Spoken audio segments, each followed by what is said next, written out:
20 సంవత్సరాల క్రితం తాను చేసిన పాపం ఈరోజు తనకు మనశ్శాంతి లేకుండా చేసేసింది, భయపెట్టేసింది.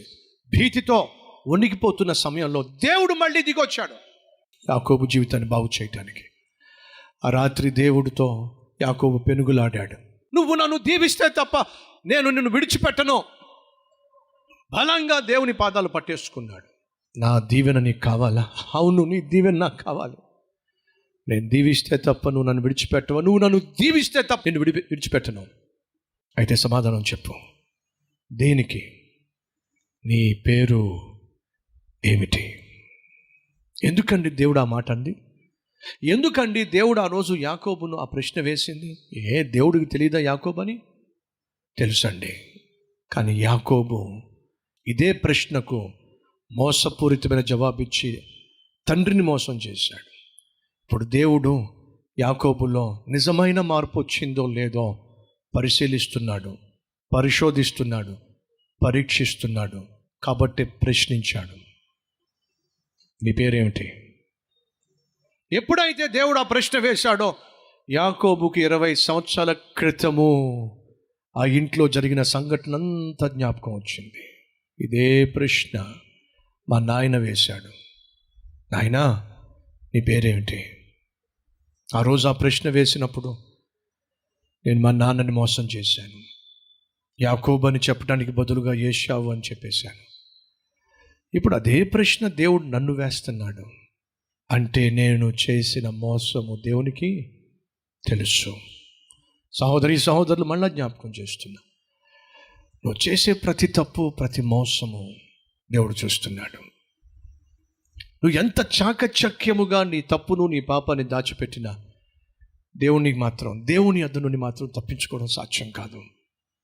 ఒకరోజు ఒకడు ఒక గుడిలోకి వెళ్ళి ఆ గుడిలో ఉన్నటువంటి విగ్రహం మీద ఉన్నటువంటి బంగారపు గొలుసును బలవంతంగా లాగేసి దొంగతనం చేసి పారిపోబోతుంటే ఒక అమాయకుడు వచ్చి గట్టిగా పట్టేసుకున్నాడు.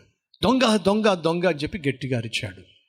ఆ దొంగ అంటున్నాడు, రే నా జోలికి రావద్దు, నేను ప్రొఫెషనల్ దొంగని. అనవసరంగా నన్ను దొంగ దొంగ చెప్పి నన్ను పట్టేసుకొని పోలీసులకు అప్పగించే ప్రయత్నం చేస్తే నాకు పోలీస్ స్టేషన్కి వెళ్ళడం, తప్పించుకోవడం నాకు అలవాటు. దయచేసి అనవసరంగా ఇబ్బందులు కొని తెచ్చుకోవద్దు, నన్ను విడిచిపెట్టేసి అని అంటే వాడు అంటాడు, ఒరే నువ్వు దొంగతనం చేసింది కాకుండా ఎంత గరానాగా మాట్లాడతావేమిటని చెప్పి గట్టిగా పట్టేసుకున్నాడు. దొంగ దొంగ అని అరుస్తుంటే అదే సమయంలో అటుగా వెళుతున్నటువంటి ఆ పోలీస్ కానిస్టేబుల్స్ పరుగున వచ్చారు. దొంగ దొంగ దొంగ అంటున్నటువంటి అతన్ని చూసి ఆ దొంగను పట్టుకునే ప్రయత్నం చేసే సమయానికి వాళ్ళ దగ్గరికి వచ్చేసరికి ఆ దొంగోడు కాస్త వీడిని మెలిపెట్టి పట్టుకున్నవాడిని పట్టుకొని వాడి చేతిలో ఉన్నటువంటి బంగారపు గొలుసు కాస్త పట్టుకున్నాడు, జోలో పెట్టేశాడు. పోలీసులు వచ్చేసరికి దొంగోడు కాస్త మంచోడిని పట్టేసుకున్నాడు. పట్టుకొని దొంగ దొంగ దొంగ అరిచేసరికి పోలీసు వాళ్ళు వచ్చేసరికి ఇప్పుడు ఎవరు పట్టుకున్నారు? దొంగోడు కాస్త మంచోడిని పట్టుకున్నాడు. మరి నన్ను పట్టుకున్నావేమిట్రా నువ్వు అని గట్టిగా విదిలించుకునే ప్రయత్నం చేస్తే దొంగోడు అంటున్నాడు పోలీసులతో, ఇప్పుడు దొంగతనం చేస్తూ ఇక్కడ పిచ్చి వేషాలు వేస్తే నేను పట్టుకున్నానండి. మరి నువ్వు పట్టుకోవడం ఏంట్రా? నేను పట్టుకున్నానరా. వీళ్ళిద్దరు వాదం చూసిన తర్వాత పోలీసులకి ఏం అర్థం కాల. ఇంతకీ ఎవడరా మీరు? దొంగ ఎవడరా? సార్, ఎవడు దొంగతనం చేస్తే వాడి జేబులోనే గొలుసు ఉంటుంది, కావాలని చూడండి, కావాలంటే వాడి జేబులో ఉంటుంది. వాడు పాపం జేబులోంచి వాళ్ళు పోలీసులు తీస్తే పట్టుకున్న వాడి జేబులో బంగారపు గొలుసు దొరికింది. వీడికి ఏమీ అర్థం కాల. నా జేబులోకి ఎప్పుడు వచ్చిందో నాకు తెలియదండి. దొంగ అంటున్నాడు, చూసారు ఎంత అమాయకంగా మాట్లాడుతున్నాడు. దొంగతనం చేసింది కాకుండా, దోచుకుంది కాకుండా, బంగారపు గొలుసు దాచుకుంది కాకుండా ఎంత అమాయకంగా నటిస్తున్నాడండి. మరి నిజం చెప్పండిరా, పాపం మంచోడేమో. అయ్యా, వీడు దొంగతనం చేస్తున్నప్పుడు నేను చూశాను, వీడిని గట్టిగా పట్టుకున్నా. ఎప్పుడు ఆ గొలుసు నా జేబులో వేసాడు నాకు తెలియదు.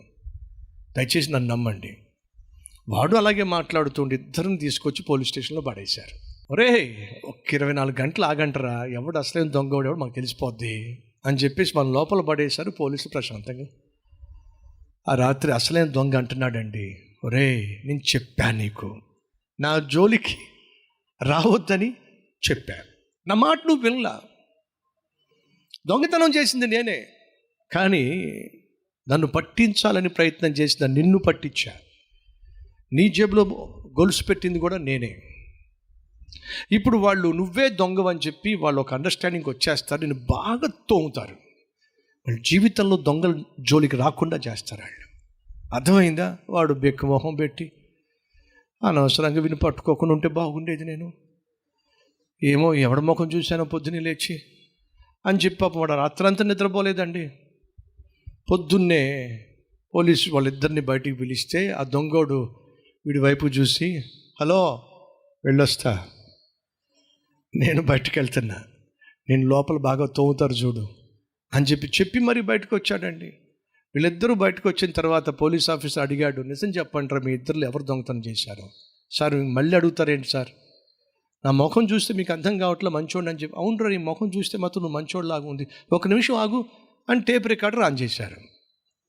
టేప్ రికార్డర్ ఆన్ చేస్తే, నేను నీకు ముందు నుంచే చెప్తున్నా నా జోలికి రావద్దు అని చెప్పి, దొంగతనం చేయడం నాకు కొత్త ఏమీ కాదు, అనవసరంగా నన్ను పట్టుకునే ప్రయత్నం చేస్తున్నావు, ఎలా పోలీస్ స్టేషన్ నుంచి బయటికి రావాలో నాకు బాగా తెలుసు, ఇది నాకు కొత్త ఏమీ కాదు, అనవసరంగా నిన్ను పోలీసులు తోముతారు చూడు. ఇదంతా చక్కగా రికార్డ్ చేయబడింది. అసలైన దొంగ ముఖంలో రంగులన్నీ మారిపోతా ఉన్నాయి. వీళ్ళిద్దరూ మాట్లాడుకుంటున్నప్పుడు పాపం వీళ్ళకి తెలియకుండా పోలీస్ ఆఫీసరు టేప్ రికార్డర్ పెట్టాడు. ఆ రోజుల్లో వీళ్ళిద్దరు మాటలన్నీ రికార్డ్ అయిపోయినాయి. అసలైన దొంగ చవట్లు పట్టినాయి. సహోదరులు, నువ్వు అనుకుంటున్నావు నేను చేసే తప్పుడు పనులు ఎవరికీ తెలియదు, కానీ పరలోకమున్న దేవుడు నీ జీవితాన్ని రికార్డ్ చేస్తున్నాడు, మర్చిపోతాం. మనం చేసే ప్రతి క్రియ దేవుడు రికార్డ్ చేస్తున్నాడు. భార్యను మాయ చేయొచ్చు, భర్తను మాయ చేయొచ్చు, బిడ్డలను మాయ చేయొచ్చు, నీ తోబుట్టువులను మాయ చేయొచ్చు, చుట్టూ ఉన్న ఉద్యోగస్తులను మాయ చేయొచ్చు, మనుషుల్ని మాయ చేయొచ్చు. మనిషిని సృష్టించిన దేవుణ్ణి మాయ చేయడం సాధ్యము కాదో. ఆ రోజు యాకోబు తండ్రిని మాయ చేశాడు, అన్నను మాయ చేశాడు, మావయ్యను మోసం చేశాడు.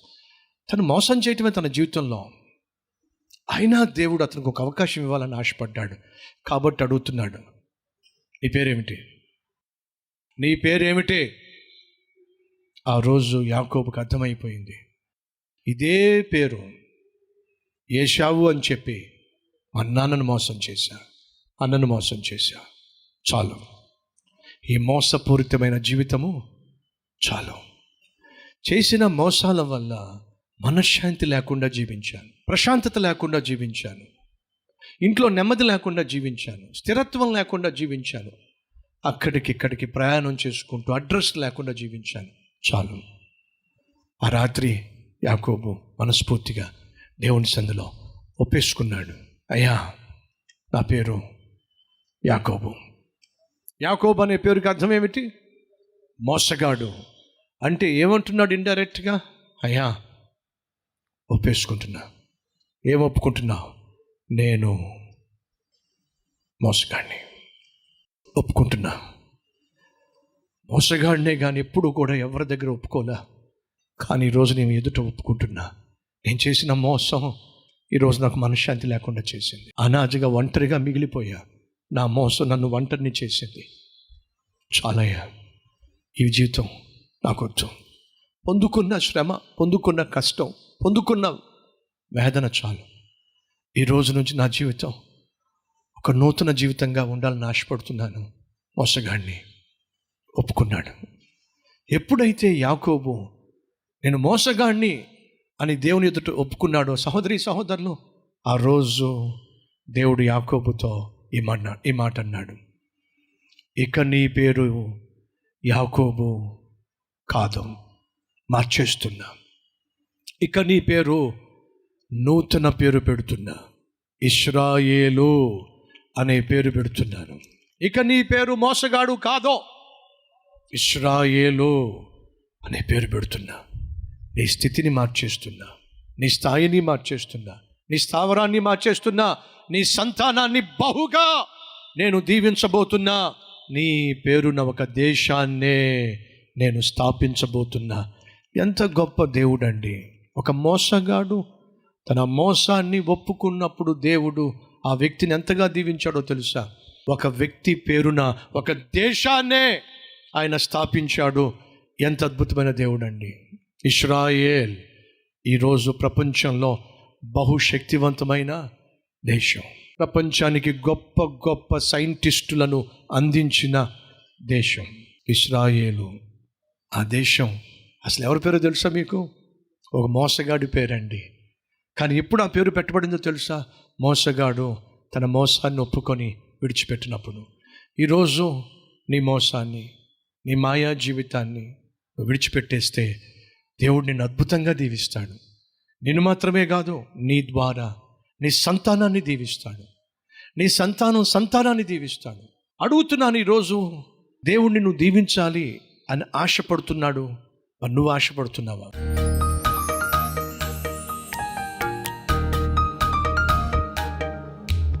నిన్నే సేవించటానికి, నీ బిడ్డగా జీవించటానికి, నీ సాక్షిగా బ్రతకడానికి నూతన జీవితాన్ని ప్రారంభిస్తున్నా. ప్రభువా, నన్ను అంగీకరించు. యాకోబును క్షమించినట్టుగా నన్ను క్షమించి, యాకోబుకు నూతన జీవితం ఇచ్చినట్టుగా నాకు నూతన జీవితాన్ని ఇచ్చి, యాకోబును ఆశీర్వదించినట్టుగా నన్ను ఆశీర్వదించు. నా కుటుంబాన్ని ఆశీర్వదించు, నా బిడ్డలను ఆశీర్వదించు, నా రాబోయే సంతానాన్ని ఆశీర్వదించు. నన్ను ఆశీర్వాదంగా మార్చుమని యేసు నామం పేరట వేడుకుంటున్నాం తండ్రి. ఆమెన్.